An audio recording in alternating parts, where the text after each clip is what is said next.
Daniel Quinn spotted her the moment she walked in. Head held high, crimson dress swaying with each step, completely unaware she'd entered the most exclusive bar in Manhattan on the night he'd sworn off love forever. Her confidence struck him first. She didn't scan the room like most newcomers, didn't seek validation from admiring glances. She simply existed, powerfully and without apology, as she slid onto a bar stool 3 seats away from his. "Bourbon neat," she told the bartender, her voice carrying a hint of exhaustion beneath its strength. Daniel wasn't one to notice strangers. As CEO of Quinn Enterprises, his time was too valuable for random interactions. But something about the way she stared into the middle distance, lost in thought while the bustling Friday night crowd swirled around her, made him pause mid-sip of his scotch. Her shoulders slumped slightly when she thought no one was watching. The bartender placed her drink before her, and she nodded her thanks, then raised the glass in what appeared to be a silent toast to an empty chair beside her. "Anniversary?" Daniel asked before he could stop himself. She turned, startled by his voice. Her eyes, a striking hazel that shifted between green and gold in the bar's ambient lighting, narrowed slightly. "Excuse me," Daniel gestured toward her private toast. "You looked like you were celebrating something, or commemorating it." She studied him for a moment, as if deciding whether he deserved an answer. "Job interview," she finally said. "The one I just bombed spectacularly about 30 minutes ago." "I see," Daniel replied, surprised by her candor. "That's an interesting thing to toast." "I'm toasting the death of a dream," she said with a wry smile that didn't reach her eyes. 5 years planning for it, 6 months preparing for the specific position, and 20 minutes to completely destroy my chances. Daniel felt an unexpected pang of empathy.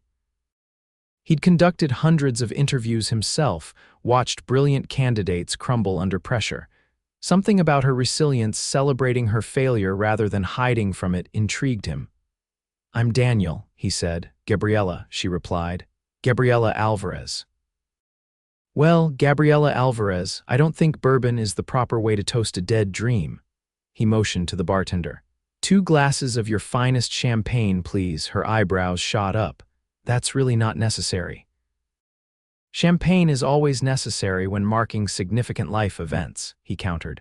"Even the disappointing ones, especially those, actually." The bartender returned with 2 flutes of golden bubbles. Daniel raised his glass toward Gabriella, to failed job interviews and new beginnings. She hesitated, then clinked her glass against his. "To spectacular failures." They both sipped, and Daniel watched as surprise registered on her face. "This is incredible," she said, examining the glass. "What is it?" "Dom Perignon Rosé, 2008 vintage," the bartender answered with a knowing smile. "Mr. Quinn has excellent taste." Daniel noticed Gabriella's expression shift subtly at the mention of his name. The slight widening of her eyes suggested recognition, but she quickly masked it. "Quinn," she repeated. "As in Quinn Enterprises, guilty," he admitted. "Well, Mr. CEO, I appreciate the champagne, but I should probably go. I have a long night of rewriting my resume ahead of me." She started gathering her small clutch purse. "Wait," Daniel said, surprised by his own eagerness to extend their conversation. "What position were you interviewing for?" Gabriella paused. "Creative director at Miller & Hayes Advertising." Daniel's interest piqued further. Miller & Hayes was one of the most prestigious advertising firms in the city, known for their cutthroat culture and brilliant campaigns. "What happened in the interview?" She took another sip of champagne, seemingly deciding how much to share with a stranger. "They asked about my 5-year plan. I told them the truth, that I want to revolutionize how luxury brands connect with millennial consumers through authentic storytelling rather than aspirational posturing." She laughed bitterly. Apparently that was the wrong answer. The VP literally checked his watch halfway through my explanation. Daniel leaned forward. "That's actually brilliant. Tell that to Miller & Hayes," she sighed. "They're still operating on a 2010 playbook for digital engagement." "Their loss," Daniel said, meaning it. As someone who'd built his tech company from the ground up, he recognized innovative thinking when he heard it. "What would you have done differently if you could redo the interview?" Given the answer they wanted to hear instead of the one I believed in. She finished her champagne with a final sip. "But that's not really me. Thank goodness for that," Daniel replied. "Nothing worse than people who just tell you what they think you want to hear." Gabriella smiled, a real smile this time that transformed her entire face. Says the billionaire CEO, who probably has people agreeing with his every word all day long. All the more reason to appreciate honesty when I hear it. He ordered another round of champagne with a subtle gesture to the bartender. "So tell me, Gabriella Alvarez, what would you do with the Miller and Hayes luxury accounts if they weren't stuck in 2010? What began as a simple conversation about a failed job interview evolved into a passionate discussion about marketing strategies, consumer psychology, and the future of digital advertising. Daniel found himself captivated not just by Gabriella's insights, but by the animated way she expressed them, hands moving expressively, eyes lighting up when she hit upon a particularly compelling point. 2 hours passed in what felt like minutes. The bar had nearly emptied, with only a few lingering patrons remaining. "I should go," Gabriella said, glancing at her watch. "I've kept you far too long with my marketing manifestos." "Actually, I'd love to continue this conversation," Daniel heard himself say. "Are you free for dinner tomorrow night?" The question hung between them. Gabriella studied him with those perceptive hazel eyes, and for a moment, Daniel feared he'd misread the situation entirely. "Mr. Quinn, Daniel, please, Daniel," she amended. "I appreciate the champagne and the conversation, but I make it a rule not to date potential employers." He blinked. "Potential employers? Isn't that where this is heading? A job offer disguised as dinner?" Her directness caught him off guard. "You've spent 2 hours essentially interviewing me about my professional expertise." Daniel laughed, impressed by her perception.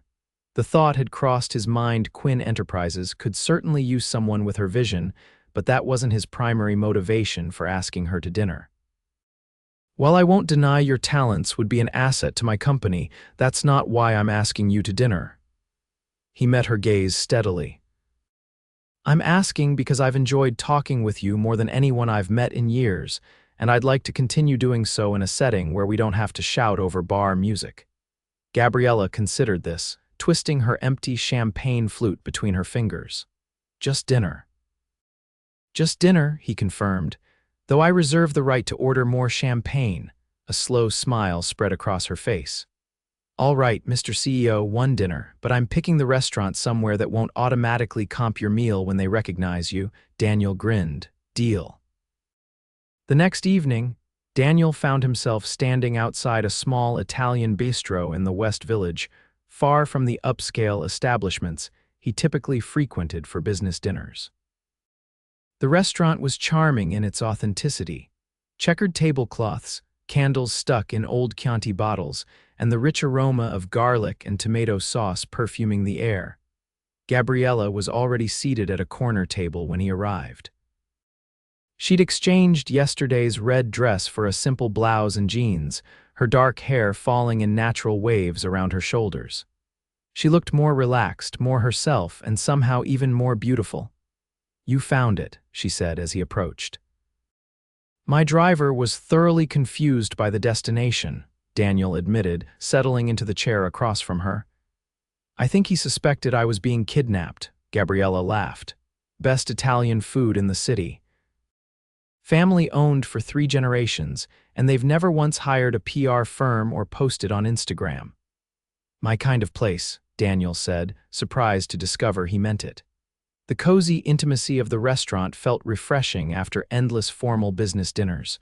A waiter appeared with a bottle of wine. "The usual, Miss Gabriella?" "Yes, thank you, Marco. This is Daniel. He's a champagne man, but we're converting him to red wine tonight." "Excellent choice," Marco approved, pouring them each a glass of rich, ruby-colored wine before disappearing to give them time with the menus. "You come here often enough to have a usual?" Daniel asked, taking a sip of the wine. It was exceptional, full-bodied, and complex. "At least twice a month. The owner's son was my first client when I started freelancing. I redesigned their menus and convinced them to at least put their address online without destroying their old-world charm." She smiled fondly. They pay me in tiramisu and family dinner invitations. Daniel felt a twinge of envy at the easy familiarity she had with the place. Despite his wealth and success, he couldn't name a single restaurant where he was welcomed as anything other than Mr. Quinn or Sir. "So," Gabriella said, studying him over her wine glass, "enough about my failed career aspirations. Tell me something about Daniel Quinn that isn't in the Forbes profile." "You've read my Forbes profile?" he asked, amused. "I may have done some research after realizing who bought me champagne." She shrugged unapologetically. "Google exists for a reason. Fair enough." Daniel considered her question.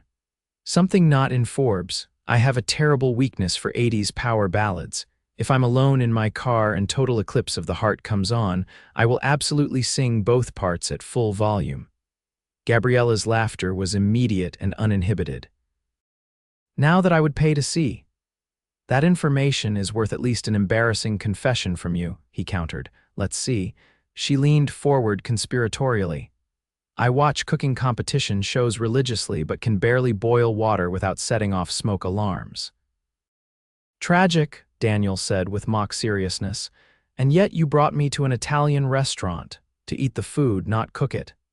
Their easy banter continued through appetizers, main courses, and into dessert. Daniel found himself sharing stories he rarely told anyone about the early days of building his company, the sleepless nights coding in his studio apartment, the first deal he almost lost because he couldn't afford a proper suit for the meeting.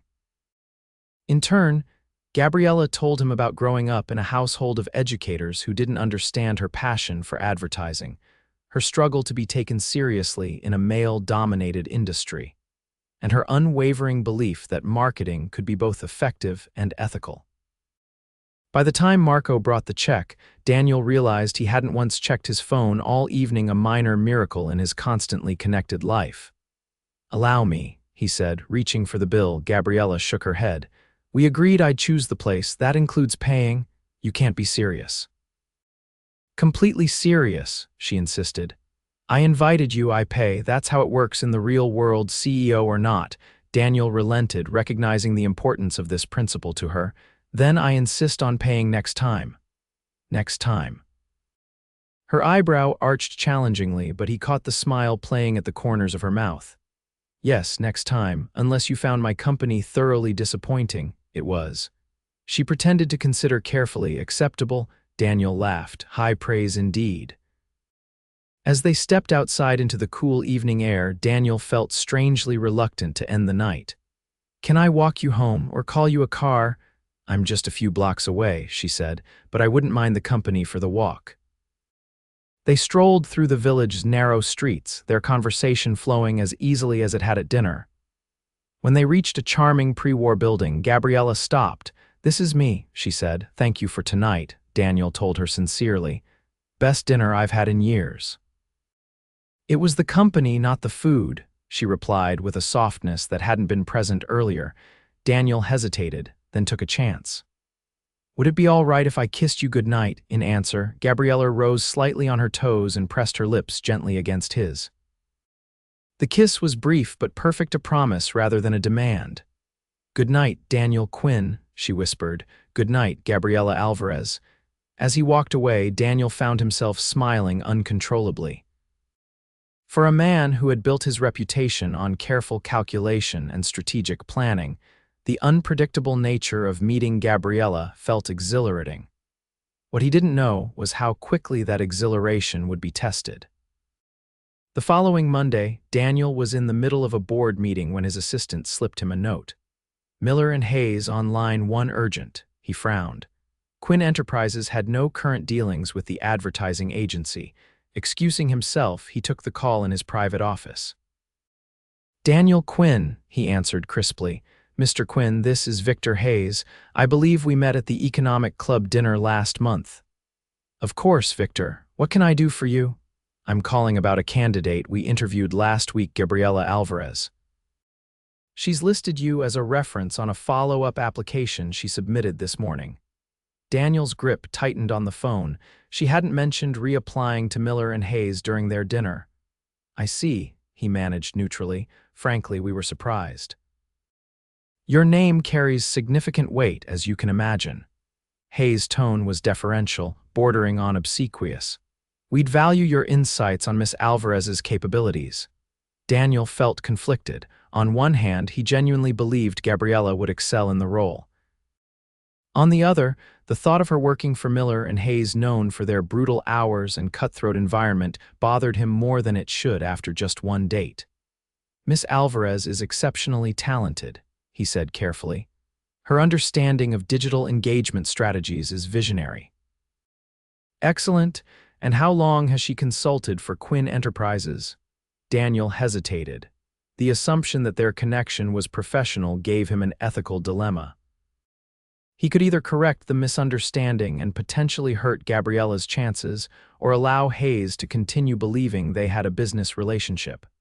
We haven't formalized our arrangement yet, he replied, choosing his words precisely, but I've been impressed with her concepts. I see. Hayes sounded thoughtful. Well, we're reconsidering her application. Your endorsement carries significant weight. After ending the call, Daniel sat at his desk, troubled by the interaction. He needed to tell Gabriella about the conversation, but wasn't sure how she would react to his involvement, however unintentional he called her that evening. Daniel, she answered warmly. I was just thinking about you. Gabriella, he began, uncomfortably formal. I received a call from Victor Hayes today. The silence on the other end was deafening. He said you listed me as a reference, Daniel continued when she didn't speak. I did no such thing, she finally replied, her voice tight with controlled anger. I sent them a revised portfolio this morning, but I absolutely did not list you as a reference. Hayes seemed to think, I don't care what Hayes thinks, she cut in. I would never use a personal connection that way, especially after one dinner. What kind of person does he think I am? What kind of person do you think I am? Daniel winced at the hurt in her voice. I believe you, Gabriella. I'm just telling you what happened. And what did you tell him about me, about us? I told him you were talented, Daniel said. I didn't correct his assumption about our relationship being professional. I didn't want to hurt your chances, so you lied. Her tone was flat. I didn't explicitly lie. A lie by omission is still a lie, Daniel. He could hear her taking a deep breath.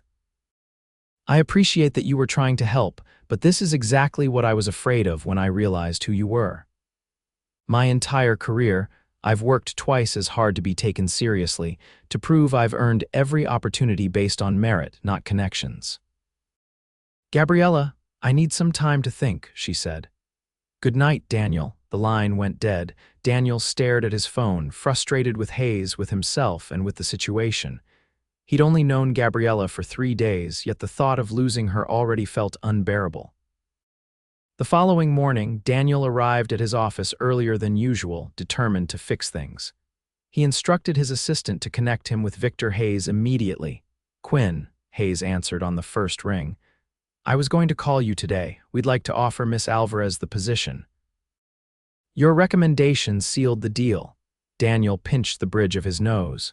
About that, Victor, I need to clarify something. I've only recently become acquainted with Miss Alvarez. She did not list me as a reference, nor would she.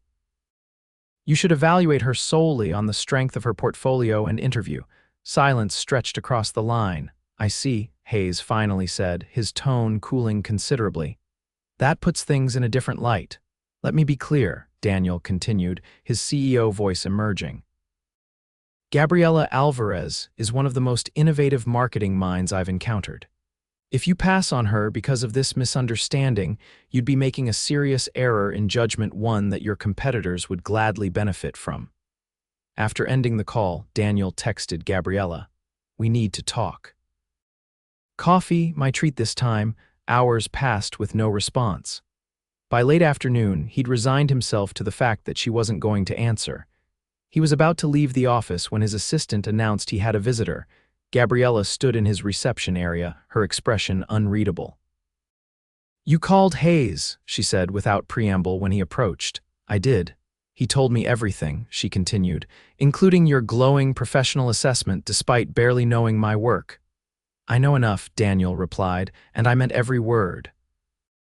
Why would you do that after I specifically told you I didn't want special treatment? Because I made a mistake by not correcting him immediately yesterday, Daniel said honestly. And I didn't want my mistake to cost you an opportunity you deserved. Gabriella studied him intently. They offered me the job. Congratulations, he said sincerely. You earned it. I turned it down. Daniel blinked in surprise. Why would you do that? Because during the interview, the salary they offered was 30% higher than industry standard. When I asked why, they said they wanted to strengthen their relationship with Quinn Enterprises. She crossed her arms.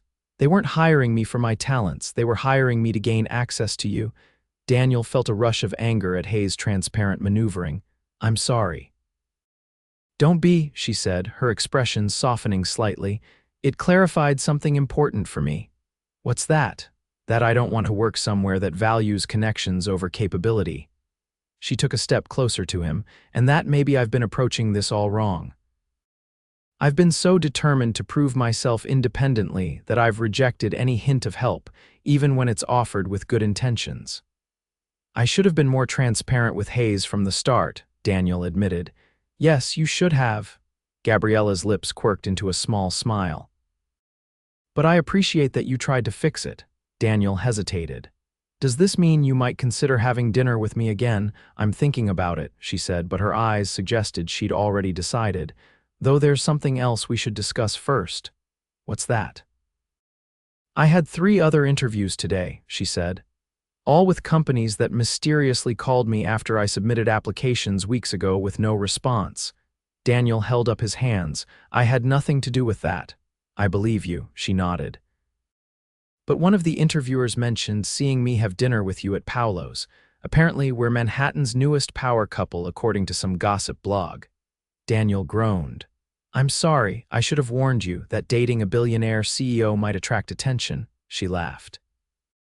I figured that out on my own. The question is whether you think it's worth the complication. Daniel stepped closer, close enough to smell her perfume, something subtle and floral. I think you're worth any complication, Gabriella Alvarez, but I understand if you don't want the scrutiny. She considered him for a long moment. How about this, we agree to keep dating, but with 2 conditions. Name them. 1, you never interfere with my professional life again without discussing it with me first. Agreed, Daniel said immediately. And the second condition. You take me somewhere we can dance tonight, she said with a playful smile. I want to see if the great Daniel Quinn has moves beyond the boardroom. Daniel laughed, relief and joy flooding through him. I warn you, my dancing has been described as enthusiastically terrible. I'll take my chances, Gabriella said, slipping her hand into his. 6 months later, Daniel stood in his penthouse kitchen, watching Gabriella as she attempted and failed spectacularly to make pancakes for their Sunday breakfast. Batter splattered across the counter as she flipped one too enthusiastically, sending it halfway across the room. That's it, she declared, throwing her hands up. I officially surrender. Your kitchen has defeated me, Daniel laughed, crossing to wrap his arms around her from behind. I love that you keep trying despite all evidence suggesting you should be legally banned from cooking appliances. I contained the fire to just the 1 pan last time, she protested, leaning back against his chest. That's progress. Undeniable progress, he agreed, pressing a kiss to her temple. The past 6 months had transformed Daniel's life in ways he never anticipated when he ordered that first glass of champagne for a stranger. Gabriella had launched her own boutique marketing consultancy, securing 3 major clients in her first quarter entirely without his assistance. They'd weathered the initial storm of media attention, emerging stronger when it became clear their relationship wasn't a fleeting tabloid romance. Most importantly, they'd learned to navigate the intersection of their personal and professional lives with increasing grace, though not without occasional missteps on both sides. I have a meeting with the foundation board at noon, Daniel said reluctantly, but I'll be back for dinner. Your place or mine, actually, Gabriella said, turning in his arms to face him. I was thinking maybe we should talk about having just one place. Daniel's heart skipped. Are you suggesting what I think you're suggesting? 6 months of splitting time between apartments is getting complicated, she said carefully. And my lease is up next month. Move in with me, Daniel said immediately, then caught himself. Unless you were thinking we should get a new place together. Somewhere that feels like ours from the beginning, Gabriella smiled. I was hoping you'd say that, not that I don't love this penthouse, but it's very much a bachelor CEO's apartment, he finished for her. All chrome and leather with absolutely no personality. I wouldn't go that far, she laughed, but I'd love somewhere we choose together. Daniel cupped her face in his hands. I love you, Gabriella Alvarez, more than I thought possible when I first saw you at that bar. I love you too, she replied softly. Even if you did try to meddle in my job prospects. I'll never live that down, will I? Not a chance, Mr. CEO. She rose on her tiptoes to kiss him. Not in 50 years. 50 years, Daniel repeated, liking the sound of that. Is that a promise? Depends, she said playfully. Are you willing to commit to half a century of terrible cooking and brutal honesty? I can think of nothing I want more, he answered truthfully. As they kissed amid the ruins of their failed breakfast, Daniel marveled at how completely his life had changed from one impulsive decision to order champagne for a stranger. In building Quinn Enterprises, he had always followed careful strategies and calculated risks. But the greatest risk and greatest reward had come from a moment of spontaneous kindness to a woman in a red dress at a bar. 6 months later, they moved into their new home, a spacious brownstone in Brooklyn with a garden Gabriella immediately began plotting to destroy with her black thumb. 3 months after that, Daniel proposed during a private dinner at Paolo's, the small Italian restaurant where they'd had their first date. A year later, they married in an intimate ceremony attended by family and close friends. And when Gabriella started her own advertising agency the following spring, focusing on ethical marketing for sustainable brands, Daniel was her biggest champion but never her investor. She built her success entirely on her own merits, just as she always wanted.